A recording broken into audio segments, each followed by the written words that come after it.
This is the best time of the fantasy season because you know exactly where your team sits. You either need to come from behind and improve your team by trading for some players, or maybe you're a contender and want to beef it up even more. So in this video, we'll be breaking down the 5 running backs I believe you should be buying low on and trading for, not now, but right now, to improve your team. And the first guy that I have to start with is Brian Robinson, who is somebody that I would be trading for right now. Not now, but right now. Now, Robinson is currently battling an injury. He was missing practice this past week heading into week 6 with a knee injury. He was downgraded to out before the game started. And look, this is a guy who ultimately did not play in the game, and it showed in this game. The Commanders' run game desperately missed him and needed him because they didn't do anything against the Ravens. I mean, so much so that, check this out right here. Austin Eckler, 9 carries for 21 yards. That's not going to get it done. People got excited about Jeremy McNichols filling in because he had some garbage time run a couple of weeks ago. Jeremy McNichols, 2 carries for 9 yards. They combined for 11 carries for 30 yards. That's not going to get it done. And I know you can point to Brian Robinson's last game and say he wasn't efficient, but he scored 2 touchdowns. That's good for fantasy. And not only that, he was playing through this knee injury in that game for you. And if you watch this game, you know that Austin Eckler and Jeremy McNichols were getting stuff behind the line of scrimmage, or only picking up like 1 or 2 or 3 yards, putting the offense in bad second and long situations. But the good news for this Brian Robinson injury is, as of this recording, it doesn't appear to be anything serious. But maybe the owner who has him or the manager who has him in your league thinks it's a little bit more serious.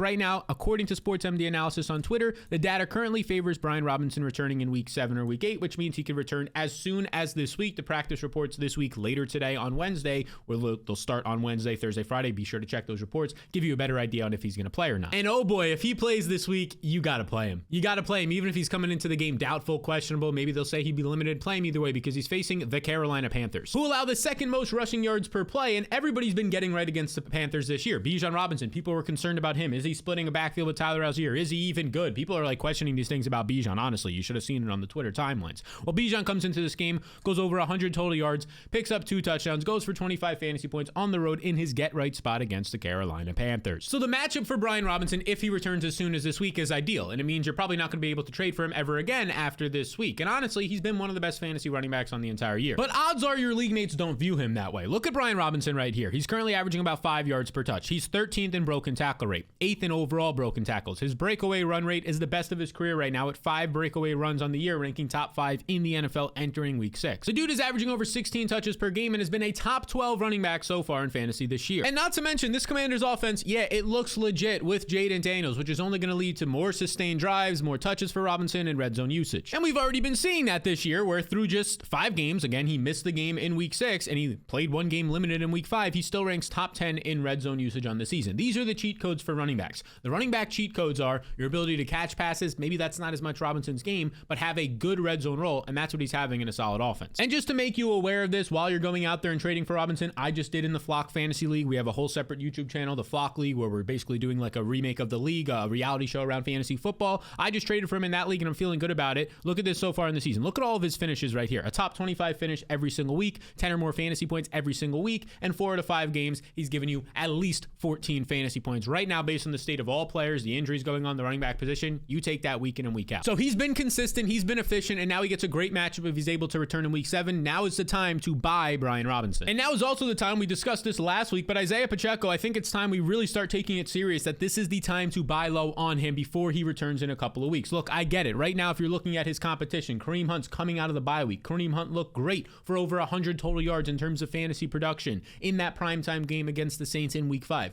Then he goes into the bye week. People are excited about Kareem Hunt exiting the bye week, but here's the thing.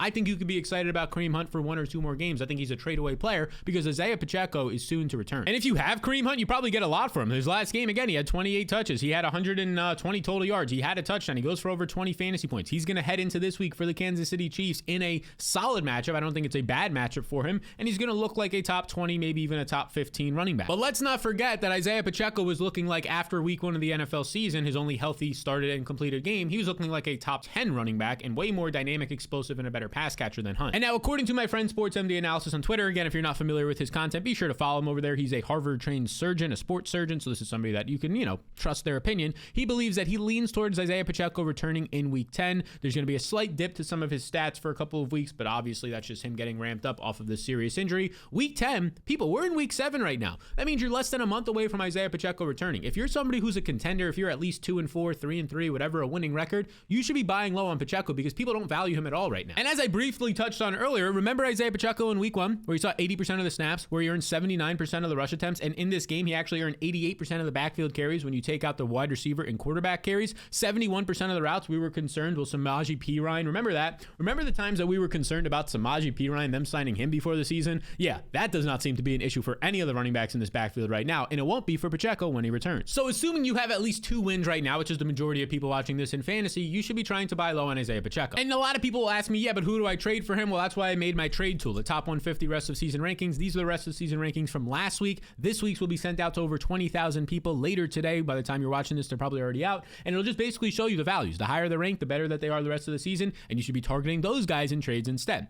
So you'll scroll down here, and basically anybody above Isaiah Pacheco is somebody that I think, or below him, is somebody that you could be trading for Pacheco. Now that tool right there is what I use in all my leagues, gives you the best value for trades, and if you want to acquire it, you can simply with the link in the description below. That link will take you to this page where it says how to access that tool and all the other tools in my fantasy blueprint. Well, you follow these 2 simple steps, and it will take you to this page to sign up through one of our 2 partners. Now, the reason you sign up through one of our 2 partners, the steps, you just follow them. They're pretty simple. Risk-free through one of our 2 partners. This tool becomes absolutely risk-free, meaning it's a one-time payment of $10. You don't make your fantasy playoffs, I give you that $10 right back, making this completely risk-free. Just reach out at the end of the year if you don't make your playoffs. The goal is to make it, but if injuries happen, whatever it is, you get that back, no questions asked. So if you want to get all the tools in my fantasy blueprint, the waiver tools, the projections and rankings, the trade tool, the game-by-game matchup notes, the Discord access, and a whole lot more, you can scan this QR code that's been on the screen or click that link in the description below. All those tools, you take them to smack around your league mates with. All right, now the next guy we got to talk about is Aaron Jones, who I think we're actually looking at an interesting buy low opportunity because he's coming out of his bye week right now and he's dealing with a hip injury. Aaron Jones has been banged up this year, a couple different injuries. He left in week 4 but returned, but in week 5 he left with a hip injury, did not return, and then was immediately considered week to week, but he avoided a long-term injury.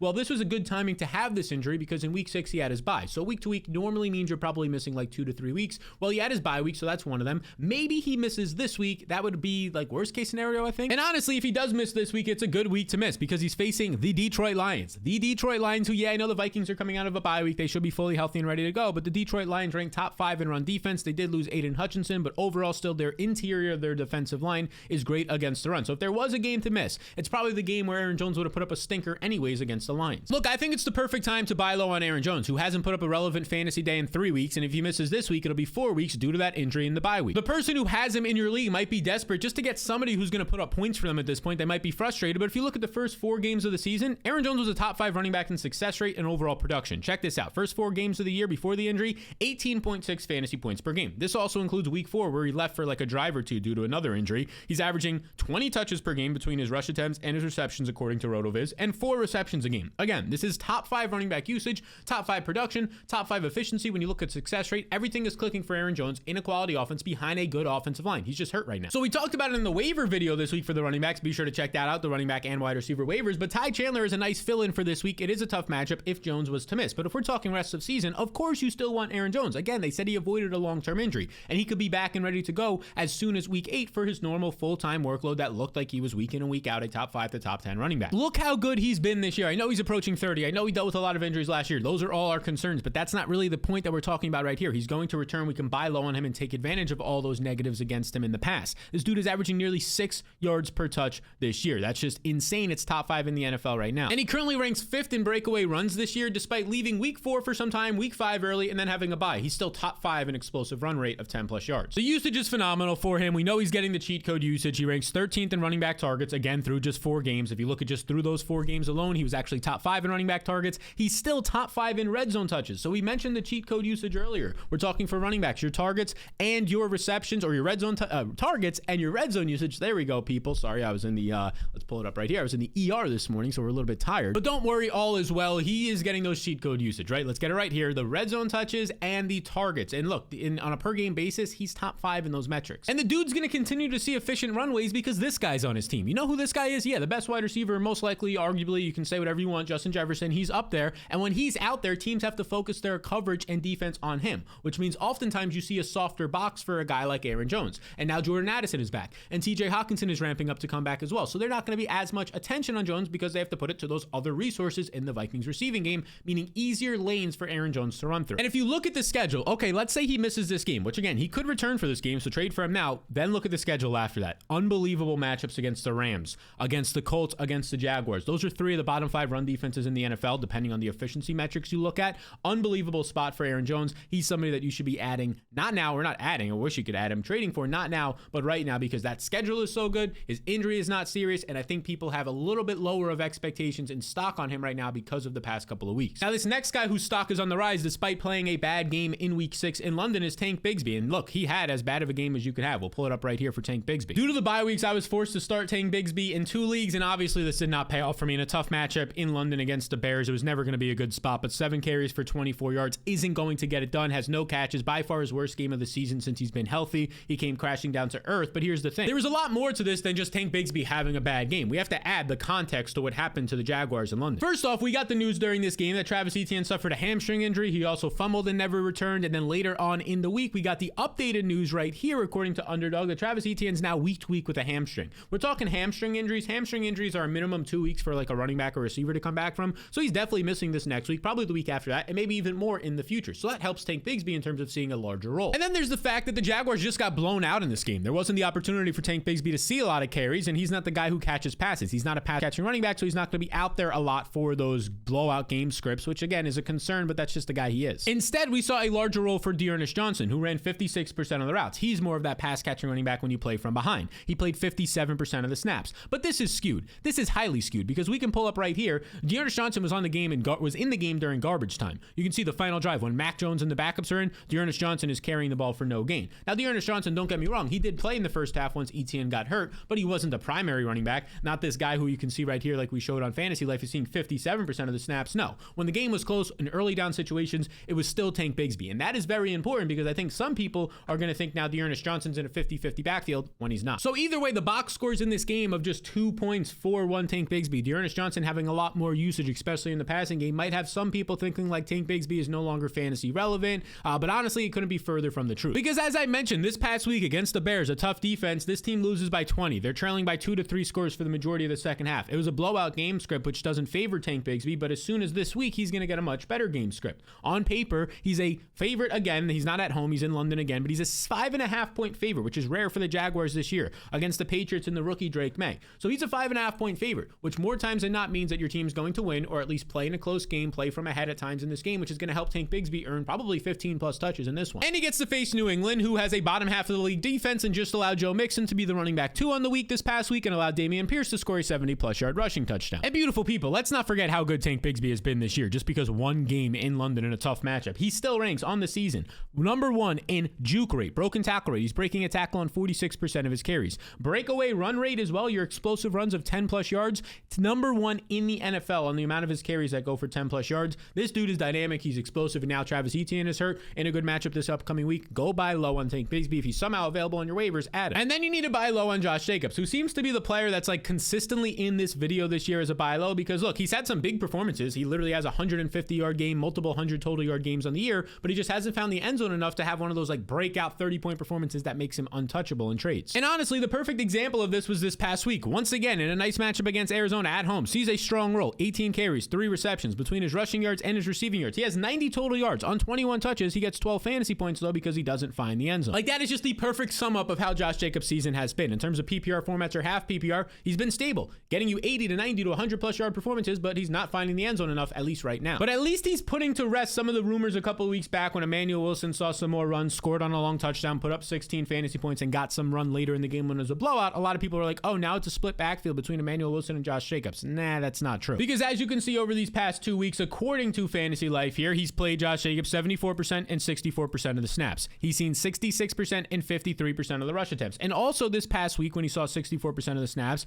53% of the rush attempts, he got pulled later in that game because it was a blowout. You can see right here, the end of the game, the final drive when it's a blowout and the backups are in, Emmanuel Wilson's getting a carry for 3 yards. Emmanuel Wilson's getting a carry for 6 yards. Let's keep going here. Emmanuel Wilson for 13 yards. Emmanuel Wilson for 16 yards. So Emmanuel Wilson in this game saw 4 carries in the majority of his production on garbage time in that final drive. If you take that away, he only had 4 carries for 16 rushing yards in the entire game before that blowout drive, which means Josh Jacobs had an 81% opportunity share in this game, and he saw over 70% of the snaps if you take out that garbage time drive. So on the season now, Jacobs ranks 17th in expected fantasy points. Now that means based on his role, he's expected to have scored the 17th most fantasy points, right around David Montgomery. We all know how good he's been, even Brian Robinson, even Tony Pollard. We know how good, look, Jordan Mason's here. We know how good all those guys have been. People don't view Josh Jacobs like those guys, but they should. Because in actual points this year, year, Jacobs ranks 37th in fantasy points because right now he's getting unlucky with touchdowns. He should have scored 4 touchdowns by now based on his usage, but he only has 1. But if you watch these games, you know that Jacobs has had at least 2 and I think 3 touchdowns called back by penalties. He's been unlucky. That's going to balance out. And for what it's worth, Jordan Love looks good. He looked good this past week. That's going to lead to more sustainable red zone drives. And this past week, all the touchdowns came through the air. 4 touchdowns. Jordan Love does not have many 4-touchdown games in his career. Most weeks he'll have 1 to 2 touchdowns, and you'll get 1 to 2 touchdowns on the ground. That's going to start to balance out for the workhorse running back Josh Jacobs. You should buy him before that happens. And this next guy's in a very interesting spot because he's a superstar running back that you can somehow buy low on. But before we get there, the gentleman's agreement time of the video. 65% of you are still not subscribed to this channel. We shake on it right now, the gentleman's agreement. If you got to this point, you find the video entertaining, helpful, whatever it might be, maybe you just left your video on. It takes me like 7 hours to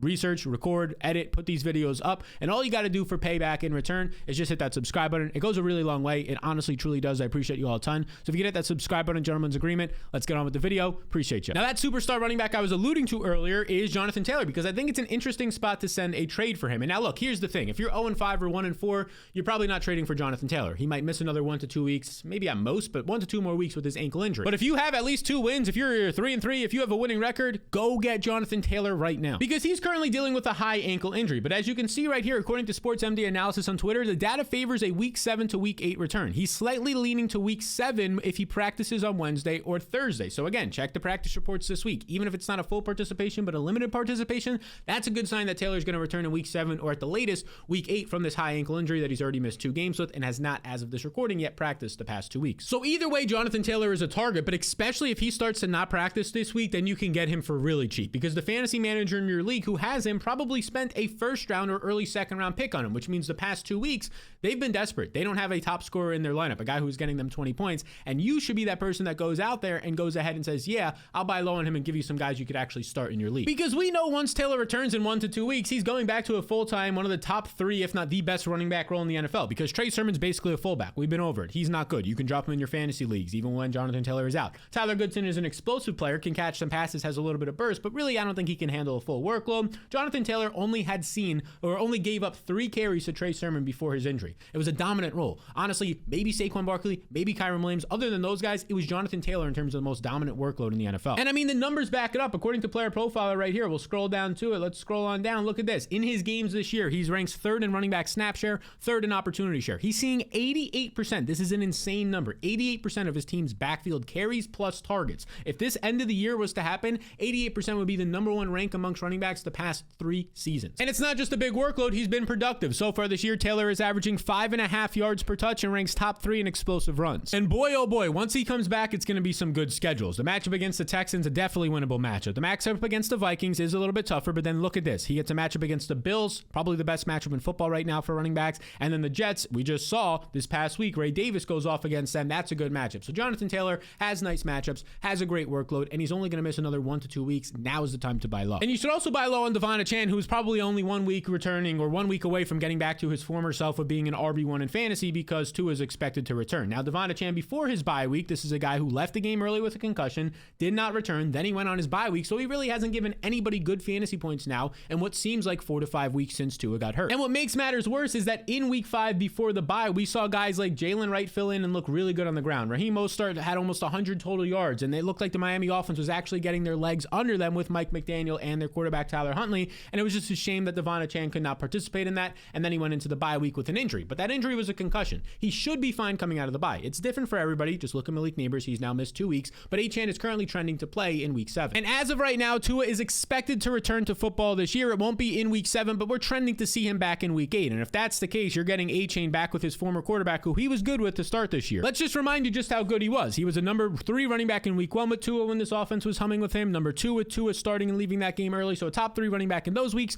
And then it got bad. Just 8.8 points, 5.9 points, 2.7 in a game that he leaves early. Of course, it has not been good now. The guy who has him in your league, or the girl, has not had a fantasy performance from Achane that is worthy of being in your starting lineup now in 5 weeks. Which means that Achane's value is honestly at like an all-time low right now for fantasy football. Now, maybe some people are just holding on to him because they're desperate, but if they're 1-5, 0-6 in your league at this point, maybe even 2-4, you might be able to go snag Achane, assuming you're giving a fair trade, of course, one that you are winning. That is the goal here. Because Achane has still been good. It's just the quarterback situation. He's seeing more stacked boxes. His quarterback's not able to get him the ball or sustain drives or get to the red zone. So far this season, Achane still ranks 4th in yards created on the season and 6th in yards per route run. He's great on the ground ground and in the air so far, one of the best, most efficient running backs. So the efficiency is still there. We know he's still dynamic and explosive. This wasn't a lower body injury that should limit him. It was just a concussion. Once he's back, he's back. So go buy low on him before Tua returns, probably in week 8. So these are the running backs you should trade for to improve your fantasy team before week 7. The wide receiver video will pop up here once it's out, but if it's not out yet, we'll put up the running back waivers and the wide receiver waivers just to make sure none of those guys are still available. A couple of them probably are in your league, so be sure to get them, not now, but right now. Best of luck. Enjoy those videos. I'll see you all in the next one.